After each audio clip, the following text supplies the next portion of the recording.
Bismillahirrahmanirrahim. Assalamualaikum warahmatullahi wabarakatuh. Alhamdulillahirabbil alamin. Wassalatu wassalamu ala Rasulillah wa ala alihi wa sahbihi ajma'in, amma ba'd. Alhamdulillah, segala puji bagi Allah tabaraka wa ta'ala, yang pada kali hari ini kita sama-sama akan melanjutkan pembahasan PH ke-8 insyaallah. Baik, sebelum kita mulai pembahasan PH hari ini, mari sama-sama kita berdoa terlebih dahulu. Berdoa dimulai.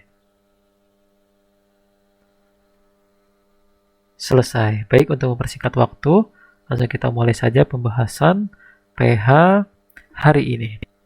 Nah, kalau kalian ingat, beberapa waktu lalu ya, di tanggal 26 Maret, kita sudah melaksanakan PH tematik tema 8. Hari ini kita akan membahas agar lebih paham dan juga mengulang-ulang kembali, murojaah kembali materi-materi dan soal-soal yang sudah dipelajari insya Allah. Baik, kita mulai saja. Nomor 1, salah satu unsur penting dalam membangun suatu kebudayaan dan menjadi identitas serta alat komunikasi bagi masyarakat di suatu daerah adalah A. Pakaian adat, B. Tarian daerah, C. Bahasa daerah, D. Lagu-lagu daerah. Jawabannya adalah C, bahasa daerah. Kalau kalian tahu, Indonesia ini adalah negara kepulauan. Banyak pulau-pulau di Indonesia. Dan setiap pulau, bahkan di satu pulau yang besar, itu banyak yang namanya keberagaman bahasa. Jadi, bahasa-bahasa daerah di Indonesia banyak ya. Dan juga keberagaman bahasa itu akan membangun sebuah kebudayaan. Jadi memiliki kebudayaan dan identitasnya sendiri masing-masing. Seperti misalkan bahasa daerah Sunda, bahasa daerah di pulau-pulau lain itu memiliki identitasnya sendiri-sendiri. Jadi yang jawabannya adalah C. Lanjut, nomor 2, keberagaman memiliki dampak positif dan negatif. Dampak negatif keberagaman adalah A. Menciptakan kebersamaan di masyarakat, B. Meningkatkan rasa cinta tanah air, C. Menumbuhkan rasa bangga terhadap budaya daerah, D. Menumbuhkan kecurigaan antar suku. Yang di sini adalah negatifnya. Maka jelas jawabannya adalah D.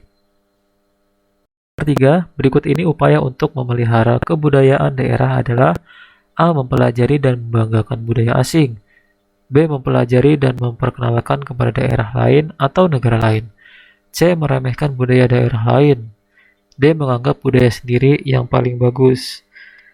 Nyata jawabannya B, yaitu mempelajari dan memperkenalkan kepada daerah lain atau negara lain. Karena ini adalah salah satu upaya kita untuk mengiklankan, juga untuk menjaga kebudayaan daerah ya kita yang Indonesia sangat banyak. Seperti misalkan batik ya, batik salah satu kebudayaan Indonesia, khas Indonesia. Kita bisa kenalkan kepada daerah lain, juga kita bisa kenalkan ke negara lain untuk menjaga dan memeliharanya. Nomor 4, contoh sikap saling menghargai dan menghormati di lingkungan masyarakat adalah A. Berkata tidak sopan dan menyinggung perasaan orang lain, B. Bersikap tidak peduli ketika berpapasan dengan tetangga, C. Mendengarkan pendapat orang lain dengan penuh perhatian, D. Menyalakan speaker dengan keras ketika tetangga sedang beribadah. Mudah sekali, jawabannya adalah C, yaitu mendengarkan pendapat orang lain dengan penuh perhatian. Ini salah satu adab yang baik untuk anak-anak miliki, yaitu ketika kita dalam mengobrol kepada teman, kepada guru, kepada orang tua, ya jika lawan obrol kita sedang menjelaskan, harus mendengarkan dengan seksama, nggak boleh ngobrol ya, apalagi ketika sedang menjelaskan materi atau pembelajaran, ini kita harus menghargai.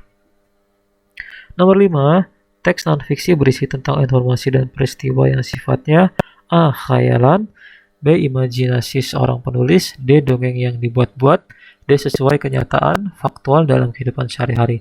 Non-fiksi berarti tidak karangan, bukan karangan alias fakta, maka jawabannya D. Nah, kalau fiksi baru, misalkan fiksi itu dongeng, terus cerita yang dibuat-buat itu fiksi. Tapi kalau ini non-fiksi alias fakta yang terjadi di dunia saat ini. Nomor 6, bacalah teks berikut untuk menjawab nomor 6. Nah, di sini kita bisa mengurutkan peristiwa yang tepat agar menjadi paragraf yang padu. Tentang siklus air adalah A, B, C, atau D? Nomor 6 jawabannya C. Coba kita urutkan. 4. Penguapan air yang di permukaan bumi karena adanya panas matahari. 2. Uap air menuju atmosfer bumi pada ketinggian tertentu. Uap air berubah menjadi titik-titik air. 1. Titik-titik air yang terbentuk akan saling mendekati dan bersatu membentuk awan. 5. Awan yang gelap dan tebal akan menjatuhkan butiran-butiran air. 3. Air terakumulasi mengisi tempat-tempat yang penampungan air, sungai, dan danau. Ini mudah kita kan.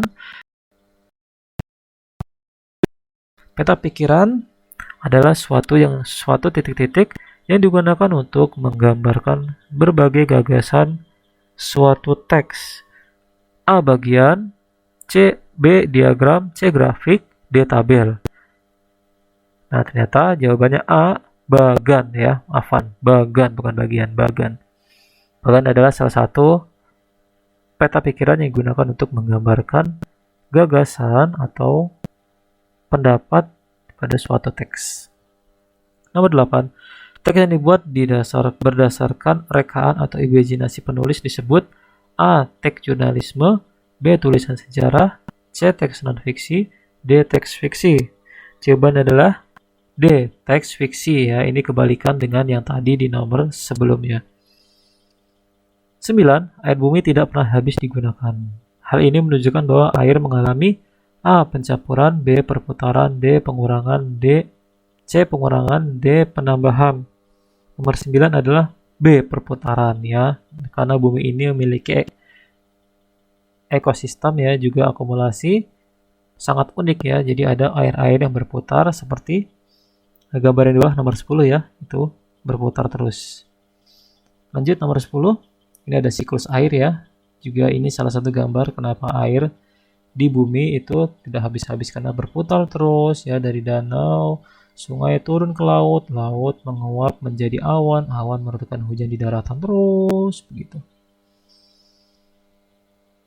Tapi nanti ketika hari kiamat pun, ketika Dajjal turun akan sulit yang namanya air. Wallahu a'lam bishawab. Nomor 10 kita lihat di sini ya. Proses presipitasi terjadi pada nomor B, nomor 2 ya. Nomor 2 ketika kumpulan awan yang sudah mengembung di atas daratan menurunkan butiran-butiran air berupa hujan yang mengguyur dataran-dataran sampai basah. 11. Air laut titik-titik menjadi uap gas karena panas matahari atau evaporasi. Kemudian terjadi kondensasi dan pembentukan awan, dan selanjutnya akan turun hujan di permukaan laut. Nah, ini yang bisa kita isi nomor 11 titik-titiknya adalah A, yaitu menguap ya. Di air laut menguap menjadi gas, menjadi awan, seperti di gambar nomor 10 nih. Air laut menguap menjadi gas, menjadi awan, dan membentukkan hujan. 12. Berikut ini faktor-faktor fisik yang mempengaruhi kualitas air adalah A. Bau dan keindahan, B. Kekeruhan dan warna, C. Warna dan bahan, D. Kemasan dan hiasan. Nomor 12 adalah B. Kekeruhan dan warna adalah salah satu faktor fisik yang bisa mempengaruhi kualitas air. Jadi keruh, jangan diminum. Warnanya juga harus jadi perhatian anak ketika hendak menggunakan air yang kita nggak tahu asalnya dari mana. Jadi itu menjadi faktor ketika kita berada di camping ya. Terus berada di pinggir sungai, kita lihat sungainya. Sungainya jernih atau keruh? Warnanya seperti apa? Kalau jernih, insya Allah kalau direbus bisa diminum. Tapi kalau udah keruh, direbus tetap kotor ya, nggak bisa. Lanjut 13. Usaha yang dikelola sendiri disebut titik-titik usaha ekonomi. Ini memiliki modal terbatas dan biasanya dikelola oleh secara sederhana. Nomor 3 adalah C, yaitu usaha perseorangan ya, karena ini dengan modal yang terbatas karena perseorangan dan dikelola secara sederhana ya. Perseroan itu lebih besar lagi, Pertamina juga salah satu contoh usaha yang besar. 14. Pak Abdullah adalah seorang supir truk. Hampir setiap hari ia mengantarkan sayur-sayuran dari desa ke kota untuk dijual kembali. Kegiatan yang dilakukan Pak Abdullah tersebut termasuk kegiatan distribusi, konsumsi, produksi, atau transportasi. Nah, di sini lebih tepat adalah distribusi. Jadi setelah produksi dari sebuah perusahaan misalkan atau sebuah pertanian misalkan didistribusikan, yaitu pengantaran dari tempat produksi menuju ke tempat konsumsi. Ya, konsumsi itu ketika jual beli dan juga dimakan, digunakan, itu konsumsi. Nah, di sini ketika antar mengantar disebut distribusi.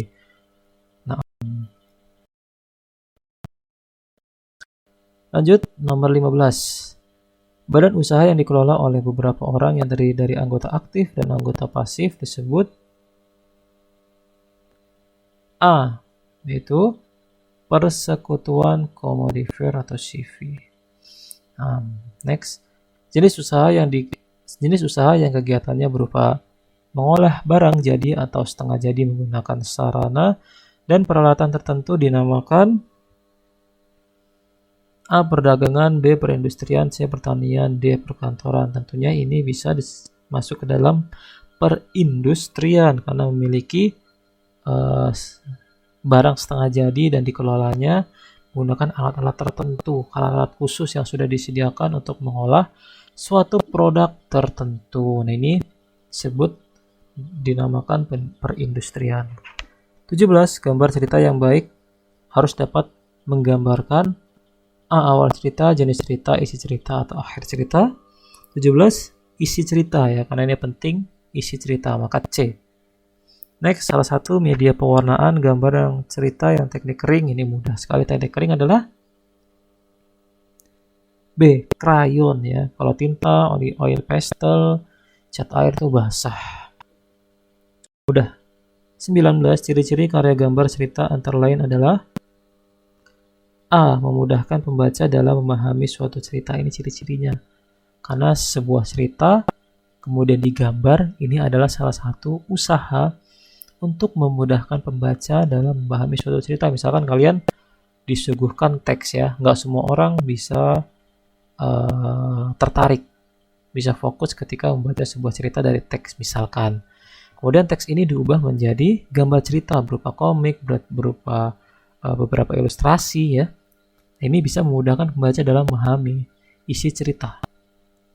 Seperti itu. Terakhir, cat air, cat minyak, dan tinta adalah contoh peralatan yang digunakan dalam menggambar dengan teknik basah kayak jelas. Alhamdulillahirabbil alamin. Kita sudah hari ini bisa bermanfaat ya. Kita murojaah lagi, insyaallah bermanfaat nanti ketika anak-anak melakukan PAT di setelah liburan nanti insyaallah. Baik, demikian pembahasan PH tematik tema 8. Semoga ilmunya bisa anak-anak serap dan ingat dan manfaatkan di kehidupan sehari-hari. Kita tutup dengan doa kafaratul majelis. Subhanakallahumma wa bihamdik, asyhadu an la ilaha illa anta, astaghfiruka wa atubu ilaik. Terima kasih. Assalamualaikum warahmatullahi wabarakatuh. Jangan lupa yang sekarang daring, besok masuk tatap muka. Nah,